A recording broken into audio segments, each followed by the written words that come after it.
Can we just take a breath? You know, I've been crying intermittently all day. It's really intense. If you think about how young a lot of those victims were. So, yes, you know, I guess kids is a perfect segue about you have to have your feelings. You got to have your feelings about things in life. You can't turn things off. You don't have to try to always define where they come from. You may not even know somebody personally in a tragedy that occurs, but it affects you at a deep DNA level, a primal level, an empathetic level. Hopefully we're all empaths in here. If you're not an empath, that means you're a psychopath, which is a lot scarier. So psychopaths don't feel. So if you turn on the news or read anything about what's going on, you probably did feel something. And then you, like most of us, and there's no shame in it, probably found a way to turn it off. And I'm not talking about the actual literal information we're getting, because I also advocate that sometimes because we can get overwhelmed with sort of the negative spinning of things, although this was not a negative story, it's just fact. But I think it's really important for us to keep remembering we got to find ways to understand feeling. And I think actually, I've lectured on this a lot last year, is the reason why we see violence occur in culture is because at one level, people don't know how to deal with feeling. So it comes out in the most perverse and profane ways. And then you start to look at how we don't really teach young people how to process disenfranchisement, feeling alone, alienated, that they have no opportunity. Look, I'm starting to get really upset about it.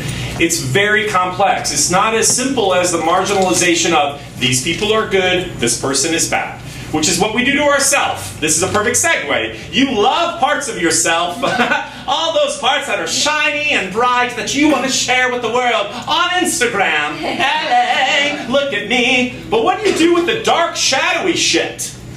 Your shadow shit.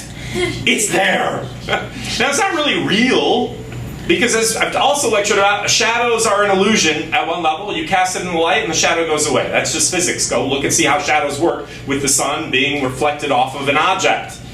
But when you're in your own stuff, the dark stuff feels very real, and you want to do what? Numb yourself. I highly advocate reading this amazing article and interview with Brad Pitt, who's, I just think, a really wonderful, I don't know him personally, but he sounds like a wonderful human being. Like, he's like the kind of person you really want to hang out with, I would think. But he says this in this GQ interview.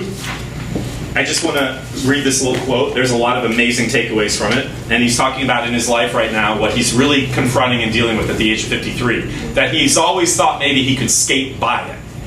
And he says, the interview says that's the thing about becoming unnumb, because he's going through this process of trying to feel.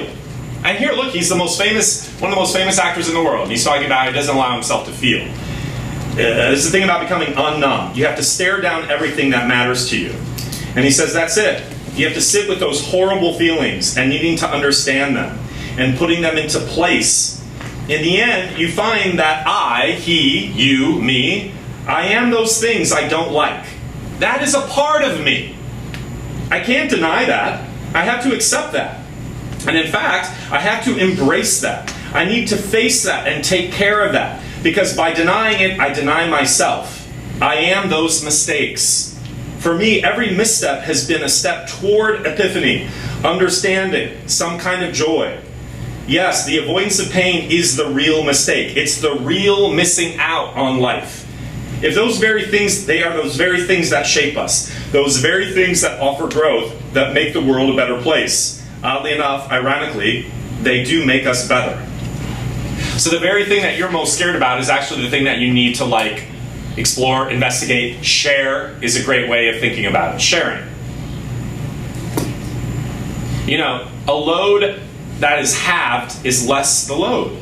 So you share with someone something that is really, you feel is dark and shadowy and cobwebby, and something that you think you would be shunned or rejected for, and you would discover that your friend or a peer or somebody, a mentor, is like, oh my God, I struggle with the same stuff. But who has those conversations? We don't have those conversations.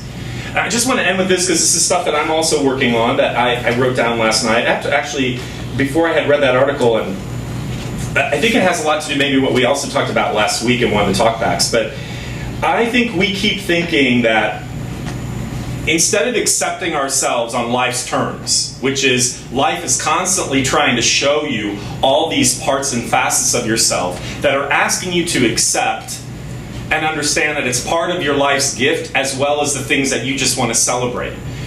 But I think there is this part of us, I'm using myself as an example, where I always thought, if I could just make myself a better, you fill in the blank, those things will go away. So for myself, if I could just be a better spiritual person, then I wouldn't have all that dark, shadowy stuff. The physics are impossible. The dark, shadowy stuff is there for me to be a better spiritual person. See what I'm saying? You could find another way. If I would just be a better mother. See what I'm saying?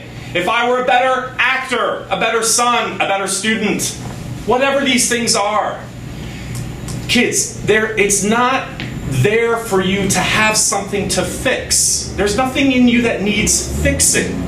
You just need to course correct and start accepting. Acceptance.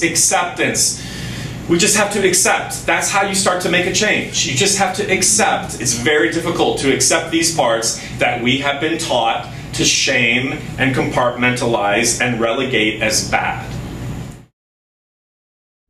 Hi, I'm Shailene Woodley. Hi, I'm Ruby Rose. Hi, I'm Brianne Howie. My name is Olivia Taylor Dudley.